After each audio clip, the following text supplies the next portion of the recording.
Sir என்ன sir Sengottaiyan பிரச்சனை பூதாகரமா வெடிச்சிருக்கு? செங்கோட்டையன் பிரச்சனை பூதாகரமா வெடிச்சிருக்குங்கிறது எதிர்பார்த்த ஒன்றுதான். மனம் திறந்து பேசுறேன்னு சொல்றாரு சார். எடப்பாடிக்கு எதிராக தான் பேச போறாரா? கண்டிப்பா எடப்பாடிக்கு எதிராக தான் பேச போறாரு. அவங்களோட ஃபுல் ஃபோர்ஸை செங்கோட்டையன் பின்னாடி கொடுத்து இவரை தலைவர் பதவியிலிருந்து தூக்கி விட்டுருவாங்க. இபிஎஸ் செங்கோட்டையனை வச்சு தூக்கிடுவாங்கிறீங்களா சார்? மீண்டும் தோல்வி அடைஞ்சா தூக்கிடுவாங்க. பாஜக இதுவரை தமிழ்நாட்டுக்குள்ள எதையும் சாதிச்சுக்கல. எதையுமே சாதிக்கலையா சார்? அரசியல் ரீதினா அரசியல் வெற்றி தானங்க சாதனை. செங்கோட்டையனோட அடுத்த கட்ட நிலைப்பாடு என்ன சார்? திமுக விஜய் நல்லா சொல்றாங்களே சார், நீங்க என்ன பாக்குறீங்க? விஜய் சீஃப் மினிஸ்டரா, செங்கோட்டையன் சீஃப் மினிஸ்டரா? எடப்பாடி பேசியமா சொல்லி நமக்கு என்னத்துங்க, வேற வேலை இல்லையா?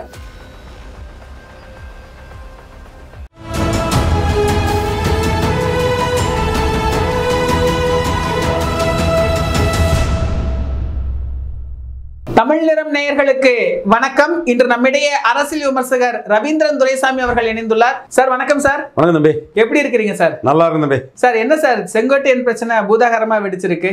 செங்கோட்டையன் பிரச்சனை பூதாகரமா வெடிச்சிருக்குங்கிறது எதிர்பார்த்த ஒன்றுதான். ஆக்சுவலா இரட்டை தலைமைங்கிறத விட்டுருக்க கூடாது. அந்த கட்சிக்கு இரட்டை தலைமை தான் நல்லது. ஒரே இலையில ஓபிஎஸும் ஒரே இலையில இபிஎஸும் இருக்கும்போது அவங்க 33% வாக்குகள் பெற்றாங்க. அந்த நிலைமை மாறினதான் இன்னைக்கு இந்த இவ்வளவு சிக்கலுக்கும் காரணம். இரட்டை தலைமையா இருக்கும்போது எந்த இடைத்தேர்தலையும் அவங்க 3வது போகல. எல்லா இடைத்தேர்தலையும் 2வது இடத்தை அவங்க தக்க வச்சாங்க. ஒற்றை தலைமையா போன போது இடைத்தேர்தலில் 2வது இடத்தை பாஜக கொடுத்துக்கிட்டு 3வது இடத்தை நாம் தமிழர்கிட்ட கொடுத்துட்டு 4வது போயிட்டாங்க. இதில் நாம் தமிழர் விளவங்கோடுலாம் நீங்கள் அது ஜஸ்ட் லைக் தட் பார்க்கக்கூடாது. அதே விளவங்கோட்டில் ஜெயலலிதா அம்மையார் உயிரோடு இருக்கும்போது நாம் தமிழர் நோட்டா கீழே இருந்த கட்சி. அந்த கட்சிக்கிட்ட நீங்கள் கீழே போயிட்டீங்கன்னா சீமான் எடப்பாடியோட பெரிய செல்வாக்கான தலைவர்னு அந்த தொகுதிக்குள்ளே நிரூபிக்கப்பட்டிருக்குதுன்னா அதற்கு பயந்து தான் நீங்கள் ஈரோடு கிழக்கிலேயே வந்து களத்துக்குள்ளே வராமல் போயிட்டீங்க. ஈரோடு கிழக்கில் கீழே போயிருக்க மாட்டீங்க. சீமானுக்கு உங்களுக்கு டிஃப்ரென்ஸ் இருக்காது. ஸோ ஒற்றை தலைமை ஒரு ஜாதி தலைமையாகி பிற ஜாதிகள் அதுக்கு எதிராக போகக்கூடிய ஒரு தன்மை தெளிவாக உருவாயிட்டு உங்களை ஆதரித்த ஜாதி பலம் ஜாஸ்தி இருந்தும் விக்கிரவாண்டியில் வராதுக்கு காரணம் ராமதாஸ் அந்த ஜாதியில் முழுமையாக எடுத்துட்டாருன்னா அன்புமணி ராமதாஸும் நீங்கள் மாட்டிக்கிடுவீங்கிறதுக்காக தான் நீங்கள் அங்கேயும் போகலை. அப்போ ஒற்றை தலைமை இடைத்தேர்தலில் நிற்க முடியாத தலைமை, ஒற்றை தலைமை இடைத்தேர்தலை கண்டு ஓடக்கூடிய தலைமை, ஒற்றை தலைமை பல இடங்களில் டெபாசிட் இழக்கக்கூடிய தலைமை, ஒற்றை தலைமை அதிமுக முதல் மக்கள் தலைமை எம்ஜிஆர் ஆட்சி அதிகாரத்தை பிடிச்ச புதுச்சேரியில் சீமானுக்குள்ள 4வது போகக்கூடிய தலைமை, ஒற்றை தலைமை கூட்டணி இருந்தும் சீமான் செல்வாக்கு திருநெல்வேலியில் இல்லாத தலைமை, ராமநாதபுரத்தில் இல்லாத தலைமை, தேனியில் இணையான செல்வாக்கு என்ற தலைமை, ஒற்றை தலைமை சீமான் செல்வாக்கும் எடப்பாடி செல்வாக்கும் தென் மாவட்டத்தில் சமமாக இருக்கு என்பதை பறைசாற்றக்கூடிய தலைமை. அப்போ ஒற்றை தலைமைங்கிறது பின்னடைவு 33ல் 13% போயிட்டு. ஆக இந்த ஒற்றை தலைமை பின்னடைவுக்கு காரணம் யாரு? சாத்தா செங்கோட்டையன். ஒற்றை தலைமைக்கு காரணமே Sengottaiyan sir. Velumani, Thangamani, MR Vijayabaskar, health Vijayabaskar, CV Shanmugam, KP Muniyasamy, Veeramani, Anbazhagan, Sellur Raju, RV Udhayakumar எல்லாரும் ஒற்றை தலைமை. ஒற்றை தலைமையா வந்துட்டா எடப்பாடி பயங்கரமா சாதிச்சிருவாரு. இது பண்ண ஒற்றை தலைமை 13% வாக்க இழந்துடுச்சு. இதை மறைக்கிறதுக்கு பாராளுமன்றம் வேற சட்டமன்றம் வேறன்னு சல்ஜாப் சொல்றாங்க. நுண்டி குதிரைக்கு சறுக்கிற சாக்குங்கிறாங்க. இருட்டை கொண்டு ஓட்டை அடைக்கிறாங்க. ஆட தெரியாதவன் மேடை கோணல்னு சொன்ன மாதிரி அது பார்லிமெண்ட் இது சட்டமன்றங்கிறாங்க. ஆமாங்க, சீமானுக்கும் பார்லிமெண்ட் சட்டமன்றம் தான். ஆப்பிள் வேற ஆரஞ்சு வேற தான். நீங்க சீமானுக்கு கீழையா கன்னியாகுமரியில் போனீங்க, சீமானுக்கு கீழையா புதுச்சேரியில் போனீங்க. கூட்டணி இருந்தும் சீமானு கீழேங்கிற லெவலுக்கு ராமநாதபுரத்திலையும் திருநெல்வேலியும் வந்தீங்க. அப்போ நீங்க ஓபிஎஸ் போனனால 13% வாக்கு இழந்துட்டீங்க. இப்படி ஒற்றை தலைமையா ஏற்றி விட்டு ஒற்றை தலைமைனா ஜெயித்திரோன்னு சொல்லி இது பண்ணது இந்த மாவட்ட செயலாளர்களாக இருந்த இந்த முன்னணி தலைவர் செங்கோட்டையன் இவங்க தான் காரணம். இப்ப சிக்கலை வந்துட்டு நீங்க இரட்டை தலைமையா இருந்திருப்பீங்கன்னா உங்களை உதாசீனப்படுத்தி உங்களை துரும்பா நினைச்சு உங்களை மதிக்காம நான் தான் அதிமுக விழுந்த ஓட்டு எனக்கு தான்னு ஜெயலலிதா எம்ஜிஆர் விட அசட்டிவா நான் போவேன், ரெட்டலை என்கிட்ட இருக்கு, விழுந்த ஓட்டு எனக்குன்னு எடப்பாடி மார்தட்டி போயிருக்க முடியாது. இன்னைக்கு அதைத்தான் செய்யறாரு. 24 பார்லிமெண்ட் முடிஞ்சதும் அந்த அறிக்கையை தான் விட்டார் அவரு. நான் பிரச்சாரம் பண்ணி எனக்கு கிடைச்ச ஓட்டுன்னு. தப்பு இல்லை, அதுக்கு அவர் கிளைம் பண்றது நியாயம்தான். இப்ப நாம நியாயத்தை பேசுறோம். இப்பவும் அதைத்தான் பண்றாரு.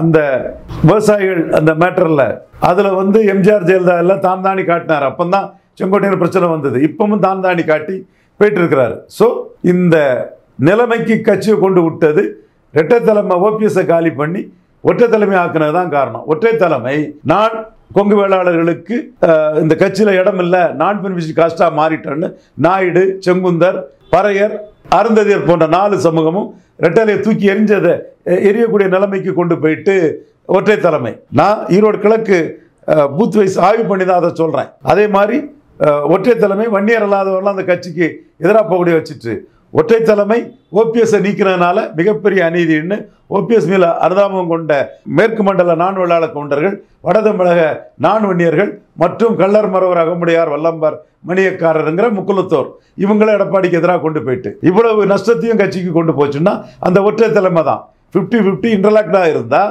ஒரே இலையில் இபிஎஸ் ஒரே இலையில் ஓபிஎஸ்னா இது ஒரு பொதுத்தள கட்சி அப்படின்னு இருக்கும். இது வெள்ளாள கவுண்டர் ஆதிக்கத்துக்கு இந்த கட்சி வழிவகுக்குது. கூடவே வன்னியர்களும் 10.5ன்னு அவங்களும் இருக்கிறாங்க. இன்னும் சொல்ல போனால் வன்னியர் தான் மெயின், வெள்ளாள கவுண்டர் ஆதிக்கம் 2வதுங்கிற அளவுக்கு இது போயிட்டுங்கிற ஒரு எண்ண ஓட்டம் மக்கள் மத்தியில் வந்துட்டு முக்குலத்தோர்கள் அதுக்கு எதிராக இருக்கிறாங்க.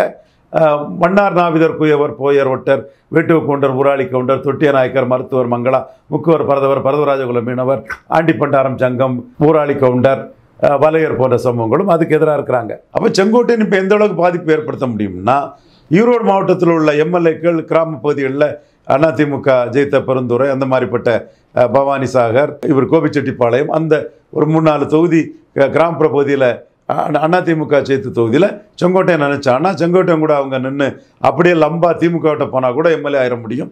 ஸோ செங்கோட்டையனால் இந்த ஈரோடு டிஸ்ட்ரிக்டில் ஒரு பாதிப்பை ஏற்படுத்த முடியும். தமிழ்நாடு ஃபுல்லாக செங்கோட்டையன் பல எம்எல்ஏக்கள் கட்சிக்காரங்கள்லாம் இருக்காங்கன்னு சொன்னால் அந்த பாதிப்புங்கிறது 20% தான்.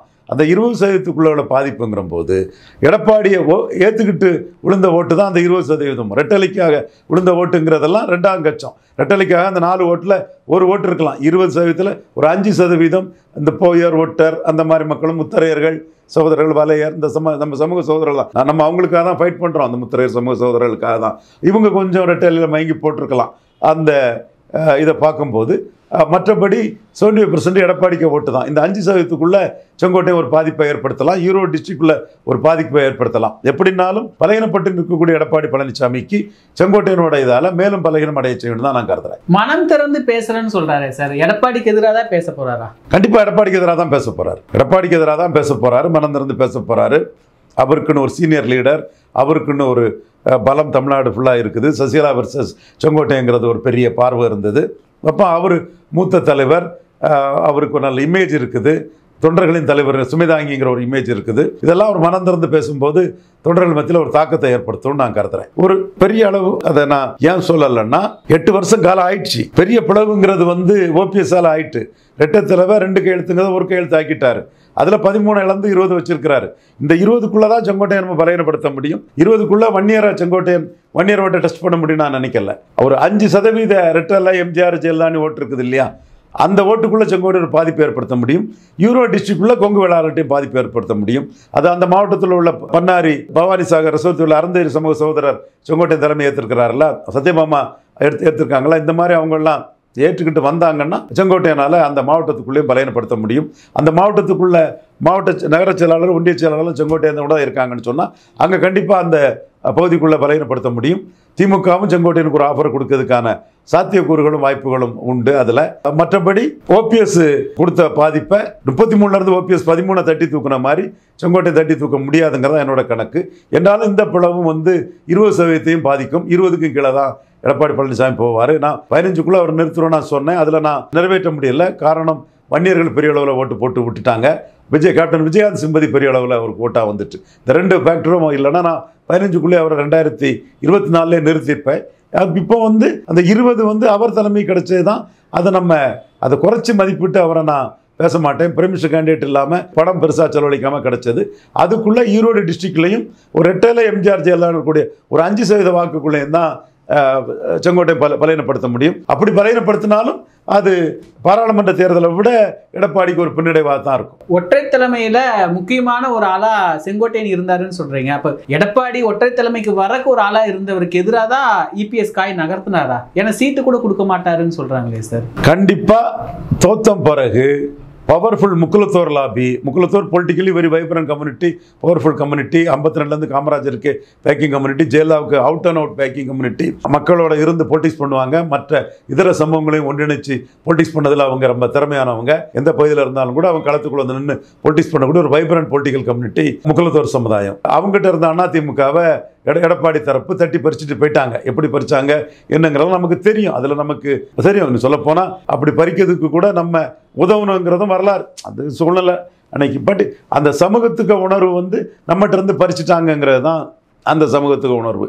அப்போ அவங்க மீண்டும் அதிமுக தோக்கக்கூடிய பட்சத்தில் அவங்களோட ஃபுல் ஃபோர்ஸை செங்கோட்டையன் பின்னாடி கொடுத்து இவரை தலைவர் பதவியிலும் தூக்கி விட்டுருவாங்க. இபிஎஸ் செங்கோட்டையனை வச்சு தூக்கிடுவாங்கிறீங்களா? மீண்டும் தோல்வி அடைஞ்சா தூக்கிடுவாங்க. எடப்பாடினா தோல்விதான். அதுதான் அந்த ரகசிய பேச்சுவார்த்தை, டெல்லி பயணம் எல்லாம். அதனாலதான் எடப்பாடியும் ஸ்டாப்பனா நின்று விழுந்த ஓட்டு எனக்கு விழுந்த ஓட்டு, நான் ஏன் பிரச்சாரத்தில் நான் தான் தலைமை, நான் தான் எல்லாங்கிறதுல அவரு சொல்றாரு. அதனால தான் விஜய் எல்லாம் பலன் நிரூபிக்காத விஜய் எல்லாம் அவர் உள்ள விட்டுக்கிட்டு குத்துதே கூடது எல்லாம் பண்ண மாட்டாருங்கிறத நான் தெளிவாக சொல்லிட்டு இருந்தேன். பட் அவர் ஒரு தோற்றத்துக்கு பாஜக வழி கொண்டு வர்றதுக்கு விஜயையும் பயன்படுத்திக்கிட்டாருங்கிறது வேற விஷயம். விஜயை கண்டு பாஜக தலைவர்கள் மிரண்டதில் அவர் அதை பயன்படுத்திக்கிட்டாரு. ஸோ இந்த இடம் அவரோட கணக்கு என்னன்னா, தோத்த பிறகு செங்கோட்டையனை முக்குலத்தோர் வந்து ஆளாக்கிக்கிட்டு பொதுச்செயலாளர் ஆகிட்டு நம்மளை தூக்கி போட்டுருவாங்கன்னு அவர் அச்சப்படுறாரு. அதனால தான் அவர் வந்து ரொம்ப தெளிவாக தன்னோட கட்சி இடத்தை தக்க வைத்துக் கொள்வதற்கு, கட்சியை கைப்பற்றுறதுக்கு, இன்னும் முழுமையாக கைப்பற்றலைன்னு நினச்சி என்னென்னலாம் பண்ணுறாரோ அதெல்லாம் அவர் தெளிவாக பண்ணுறாரு. அதனால தான் நான் சொல்கிறேன், 20% ஓட்டுக்குள்ளே செங்கோட்டையனால் ஈரோடுக்குள்ளே உள்ள மக்கள், கொங்கு வேளாளர் உட்பட, அதை தாண்டி 5% உள்ள எம்ஜிஆர் ஜெயலலிதா ரெட்டையில ஓட்டுக்குள்ளே தான் பலையனப்படுத்த முடியும். அந்த 20க்குள்ளே ஒரு 15% ஓட்டு எடப்பாடிக்குன்னே எக்ஸ்க்ளூசிவாக விழுந்த ஓட்டுன்னு நான் உண்மையை சொல்கிறேன். இது எடப்பாடி எல்லாம் இந்த இடத்துக்குள்ளே பார்த்தா ரவீந்திரன் துரைசாமி உண்மையை தான் பண்ணுவான், சொல்லுவான். உண்மையை சொல்லி தான் நம்மளை வீழ்த்த நினைக்கிறான். நம்மளோட அவர் டெமோக்ராட்டு, அவரை வீழ்த்த முடியாது, பட் அவரோட செல்வாக்கை குறைக்க நினைக்கிறாங்கிறது அவர் உணர்ந்துக்கிடுவார். என்னோட பார்வை, எடப்பாடியை முன்னிறுத்தி ஸ்டாலினை தோக்கடிக்க முடியாது. மீண்டும் செங்கோட்டையன் ரிவோல்ட் வந்து எடப்பாடியை முன்னிறுத்தி ஸ்டாலினை தோக்கடிக்க முடியாதுங்கிறத மேலும் வலுப்படுத்து. பாஜக மேலிட என்ன நினைக்குது இந்த சமயத்துல? ஏன்னா இப்போ செங்கோட்டையன் வந்து முன்னாடியே சசிகலாவை பார்த்தாருன்னு சொல்றாங்க, ஓபிஎஸ் கூட தொடர்புல இருந்தாரு நல்லா சொல்றாங்களே சார். இப்போ பாஜக என்ன நினைக்குது? இவரை பயன்படுத்த நினைக்குதா இல்ல அப்படியே விட்டுருமா? பொது புத்தியில பாஜகவை மையப்படுத்தி கேசிய செய்திகளை பரவ விடுறது தமிழ்நாட்டுக்குள்ள ஜெயலலிதா மறைவுக்கு பிறகு தொடர்ந்து இருந்துட்டு இருக்கு. அதுல பாஜக என்ன சாதிச்சுன்னு கேட்டா, மறைவுக்கு பிறகு வந்த மக்களவை தேர்தலில் 0, 5 சீட்டு வாங்கி 0. அது ஜெயலலிதா காலத்திலே 5 சீட்டு வாங்கிட்டாங்க, கலைஞர் காலத்துல 7 எல்லாம் வாங்கிட்டாங்க. இங்க 5 வாங்கி 0. ஜெயலலிதா காலத்துல 5 வாங்கி 3 ஜெயித்தாங்க, இங்க 5 வாங்கி 0. அப்புறம் 21 எம்எல்ஏ வாங்கி 4 எம்எல்ஏ ஜெயித்தாங்க. அது கலைஞர் காலத்திலே 21 வாங்கி இதோட பெரிய அளவுக்குள்ள வெற்றி அவங்க பெற்றாங்க. 21க்கு மேல வாங்கி பெற்றாங்க. அது 2001 பெற்றாங்க, 20 வருஷம் மாட்டு. ஸோ பாஜக அங்கே எதுவும் சாதிக்கல. அண்ணாமலை தான் ஜெயலலிதா மறைவுக்கு பிறகு தனியாக கட்சியை நிறுத்தி 11.4% வாக்கு தாமரைக்கண்ணு வாங்கியிருக்காரு. அதற்கான சீட்டு 2 ரெட்டலைன்னா 1 தாமரைன்னு வேணும்னு அண்ணாமலை சொல்றாரு. அப்போ நீ இதை சொல்லி கூட்டணியை உடைச்சிடாத, அப்போ அவரை முதல்வர்னு சொல்லும்போது முதல்வர்னு சொல்றாங்க. மீண்டும் அந்த சீட்டை வாங்குறதுல பாஜக உறுதியாக இருப்பாங்க. ஸோ பாஜக இதுவரை தமிழ்நாட்டுக்குள்ள எதையும் சாதிச்சுக்கல. எதையுமே சாதிக்கலையா சார்? அரசியல் ரீதினா அரசியல் வெற்றி தானங்க சாதனை.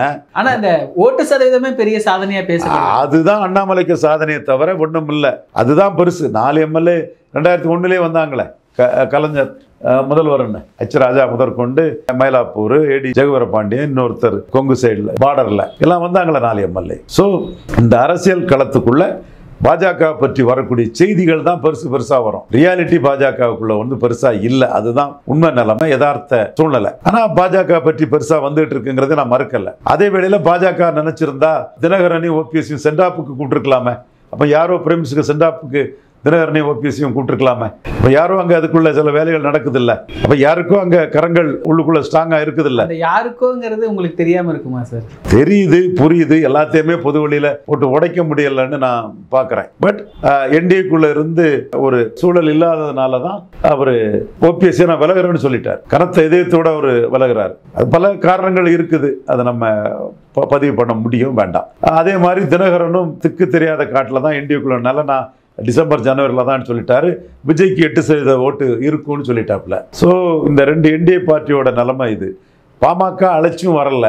அவங்க 10.5 மையமாக வச்சு வன்னியர் எழுச்சியை கொண்டு வரவா, எடப்பாடி கிட்ட 35 எம்எல்ஏ ஒரு ராய்சபான்னு போகிறதான்னு அன்புமணி யோசிச்சுட்டு இருக்கிறாரு. 10.5 வச்சு போனார்னா ராமதாஸும் அந்த இடத்துக்குள்ள வன்னியர் சென்டிமெண்டான விஷயத்தை எடுத்துட்டாருன்னு அன்புமணி எதிர்த்து போக முடியாது.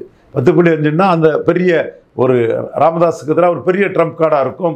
அன்புமணிக்கு எதிராக 10.5 வச்சு அன்புமணி போறாருன்னா ராமதாஸ் இந்த இடத்துல திணறி போவார், திக்குமுக்காடி போவார். வன்னியர் இஷ்யூக்குள்ள அன்புமணி அவர் ஆதரிச்சு தான் தீரணும். ஏன்னா வன்னியருக்கு வந்து ராமதாஸை விடவும் அன்புமணியை விடவும் தங்கள் ஜாதிக்கு தனி ஒதுக்கீடு 10.5 வேற எந்த ஜாதிக்கால முடியாது, நாடாரால முடியாது, முக்குலத்தோரால முடியாது, கொங்கு வேளாளர்களால் முடியாது. வன்னியர் மைட்டில் தான் 1931 சென்சஸில் 17% கொண்ட வன்னியரால் தான் முடியும்னு அவங்க அந்த இடத்துக்குள்ள போகிறதுக்கான சாத்தியக்கூறுகளும் அதில் உண்டு. அதையும் நாம் பொறுத்திருந்து தான் பார்க்கணும். எனிவே இந்த செங்கோட்டையன் ரிவோல்ட்டுங்கிறது எடப்பாடிக்கு மேலும் ஒரு பின்னடைவு தான். அது எந்த அளவுக்குங்கிறது நம்ம போக தான் தெரியும். பின்னடைவு தான். பட் 20% அவரோட பங்களிப்பும் அவருக்கு விழுந்த ஓட்டும் தான் அதிகம்ங்கிறது நான் மனச்சாட்சிப்படி உண்மையை நேர்மையாக ஒத்துக்கிறேன். இது நேற்று சன் நியூஸ் தொலைக்காட்சியில் துக்ளக் ரமேஷுக்கும் எனக்கும் பெரிய தகராறே வந்துட்டு, அதில் தெளிவாக தம்பி பெருமாள் மணி என்னோட கருத்து தான் கரெக்டுன்னு சொல்லி இது பண்ணார். எடப்பாடியை என்னால் பலகீனப்படுத்த முடியும், அது நான் டிக்ளேர் பண்ணி தான் போகிறேன், அதில் எந்த மாற்றமும் இல்லை. பட் எடப்பாடிக்கு பலம் என்னங்கிறதையும் நான் அக்செப்ட் பண்ணிட்டு தான் அந்த பலகீனப்படுத்துவதை நிற்க முடியும்.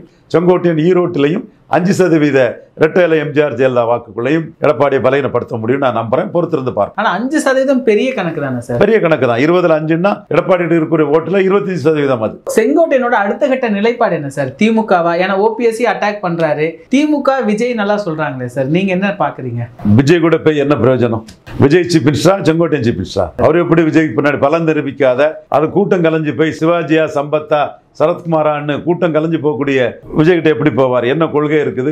பாசிட்டிவா எதுவுமே இல்லை. பிரேமலதா அம்மையார் தெளிவா சொல்லிட்டாங்க. பிரேமலதா அம்மையார் தான் விஜயை பற்றி தெளிவா சொல்லியிருக்கிறாங்க. 26ல் பலம் விஜயகாந்த் மாதிரி நிரூபிக்க வேண்டிய இடத்துல விஜய் இருக்கிறாருங்கிறாங்க. அவங்க தான் கரெக்டா துல்லியமா சொல்லியிருக்கிறாங்க. அதுதான் 100% கரெக்ட். மற்ற ஊடகத்தில் பேசுறவெல்லாம் மோசடி பண்றான். பட் சிலவங்க நேர்மையா வராங்க. அன்டெஸ்டட் நாட் ப்ரூவ்டுங்கிறது சொல்லிக்கிட்டு சொல்றவங்கலாம் நேர்மையானவன். அன்டெஸ்டட் நாட் ப்ரூவ்டுன்னு சொல்லிக்கிட்டு சொல்றவங்கலாம் நேர்மையானவன். இதை சொல்லாமலே சொல்லக்கூடியவன்லாம் அவன் வந்து நேர்மை குறைஞ்சவன் தான். அவனுக்கு நியாயத்தை பேச தெரியல. பிரேமலதா அம்மையார் நியாயமா பேசிட்டாப்புல. நியாயத்துக்கு மாறுபட்டு இவர் டிடிவி பேசினா கூட அது அவருக்கு உரிமை. அவர் கணக்கில் 8% ஓட்டு இருக்குன்னு நினைச்சு அவரோட கூட்டணி போகலாம். அந்த மாதிரி டிடிவி தவிர வேற யாருமே விஜயை பேசல. செங்கோட்டையன் விஜயெல்லாம் சும்மா ஜாலியாக இழுத்து வச்சு பேசலாம். பத்திரிகையில் பரபரப்பா சசிகலா, டிடிவி, ஓபிஎஸ், செங்கோட்டையன், விஜய், அது என்ன ஒரு உரையில் எத்தனை வாள் இருக்க முடியும் சார்? இப்போ ஓபிஎஸ் அவர்கள் திரும்பி என்டிஏக்கு அழைக்க மாட்டாங்களா சார் பாஜக? ஏன்னா நீங்க குருமூர்த்தி, அண்ணாமலை எல்லாம் ஓபிஎஸ்க்கு ரொம்ப பக்கபலமா இருந்தீங்க. இன்னைக்கு அப்படியே அவர் விட்டுட்ட மாதிரியே இருக்கே சார். பக்கபலமாக இருந்த நாங்கள் தான் என்பவங்க தான் உண்மையும் சொல்லிட்டோம்னு நினைக்கிறேன். ஏன்னா ஒரு மனச்சாட்சிக்கு பயந்து மனச்சாட்சி உள்ளவங்களாட்டு ஓபிஎஸ் அந்த உண்மையை நாங்கள் பதிவு பண்ணிட்டோம்னு நினைக்கிறேன். அதனால மறுபடியும் வரமாட்டாருங்கிறீங்களா சார்? உண்மையை உடைக்க மாட்டேங்கிறீங்களே சார்? சில உண்மைகளை சொல்லிட்டோம் நாங்கள் ஓபிஎஸ் கிட்ட. ஏன்னா நம்ம சகாதேவ மாதிரி யாருக்கு சொன்னாலும் அந்த இதுக்கு கரெக்டாக சொல்லக்கூடிய ஆள். அது ஓபிஎஸ் ஒரு நல்ல மனுஷன், உண்மையிலே நல்ல மனுஷன், பண்பு பழகும் தன்மை. அதனால தான் அவருக்கு முக்குலத்தோர் இருந்தாலும் எதிர்ப்போட்டு அவருக்கு கிடையாதுன்னு அப்போவே சொன்னேன். காமராஜ் மாதிரி பெரிய தலைவராக வரலாம், ரிசைன் பண்ணாமல் இருந்தாருன்னு. அந்த ஜல்லிக்கட்டு நியாயம் வரும்போது, அந்த ஒக்கி புயல் வரும்போது எவ்வளோ பேட்டி நம்ம சொல்லியிருப்போம். அதுக்கப்புறம் பழகின விதத்தில் பார்க்கும்போது ஒரு தன்மையான மனிதன் சொல்லும்போது அந்த சில உண்மைகளை நம்ம உடைச்சி சொல்லிட்டோம். எல்லா இடத்துக்குள்ளேயும் உடைக்கல. ஏன்னா நமக்கும் அவருக்கும் தெரிஞ்ச உண்மை. நம்ம அவர் முடிவெடுக்கிறதுக்கு நாம் சொன்ன உண்மைகள் அவருக்கு வந்து பெரும் காரணமாக இருந்தது. தோற்றம் வேற, ரியாலிட்டி வேற. டிடிவி கூட முதல்ல ஒரு தப்பு கணக்கு போட்டிருந்தாரு. நீங்களும் இப்போ சொல்லியிருந்தீங்க அவர் விஜய்க்கு 8% சொல்லியிருக்கிறாருன்னு.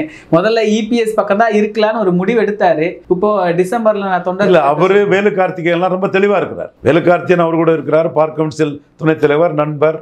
அவர் பிராக்டிக்கல் பொலிட்டிக்ஸ் தெரிஞ்சவர், ஒரு நியாய உணர்வு உள்ள ஒரு ஆள், கரெக்டாக விஷயங்களை அணுகக்கூடியவர். வந்து எடப்பாடி விஷயமா சொல்லி நம்ம என்ன ஆக போகுது, நம்ம மக்களும் ஓட்டு போட மாட்டான், தேரவும் செய்யாது, என்ன பலன், அவருக்கு ஒரு 30-40 சீட்டு எடப்பாடிக்கு வரலாம், 30-40 சீட்டு அவரை ஒன்றுபட்டு நின்று சொல்லி என்ன இடத்துக்கு வேஸ்ட்டாக வேற வழி பார்க்கலான்னு அவர் காமராஜ், இந்த மந்திரி காமராஜில் இன்னொரு காமராஜ், அடுத்து அவர் கல்லர் சமுதாயத்தை சேர்ந்தவர் தான். அந்த ரங்கசாமி தஞ்சாவூர் எம்எல்ஏ, அப்போ தேர்போகி பாண்டியன், இந்த பார்த்திபன் இங்கே வடதமிழகத்தில் உள்ளவர், இப்படி டிடிவி நம்ம செல்வாக்கானவங்க லோக்கல் பேக்கிங் உள்ளவங்கலாம் இருக்காங்களா, அவங்களாம் அந்த மாதிரி தான் நினைக்கிறாங்க. எடப்பாடி பிசிஎம்மா சொல்லி நமக்கு என்னத்துங்க, வேறு வேலை இல்லையா, வேண்டாம், அதோட வேற ரூட்டு பார்த்துட்டு போயிடுவோம்னு தான் அவங்க நினைக்கிறாங்க. இப்போ எப்படி சார் விஜய் கூட டிடிவி ஓபிஎஸும் போக வாய்ப்பு இருக்கா, என்ன நினைக்கிறீங்க சார்? ஓபிஎஸ் விஜயை பற்றி சொல்லும் போதே விஜய்கிட்ட பாசிட்டிவாக எதுவும் இல்லை, முதல்வரை பற்றி அவர் பேசின தவறுங்கிற சொல்லிட்டாருன்னா, அரசியலில் நிரந்தர நண்பரும் இல்லை பகைவரும் இல்லைன்னு சொல்லும்போது, பராசக்தி வசனத்தை, கலைஞர் வசனத்தை இவங்க அப்பா சொல்லி படித்தவரெலாம் சொல்லும்போது, 3 தடவை ஸ்டாலினை பார்த்துருக்காருன்னு சொல்லும்போது வெளிப்படையாக என்னோட பார்வை ஓபிஎஸ் வந்து ஒரு மூத்த தலைவராக, ஒரு சி சுப்பிரமணியம் மாதிரிப்பட்ட ஒரு முக்கிய தலைவராக, அரசியல் அனுபவம் முதிர்ச்சியும் கொண்ட ஒரு ஆட்டு மு.க. ஸ்டாலினால் பயன்படுத்தப்படுவார் எதிர்காலத்தில்னு நான் கருதுகிறேன். காலம்தான் அதை உணர்த்தணும். தற்கால அரசியல் குறித்து பல தகவல்களை பகிர்ந்து கொண்டதுக்கு நன்றிங்க சார். நன்றி, வணக்கம்.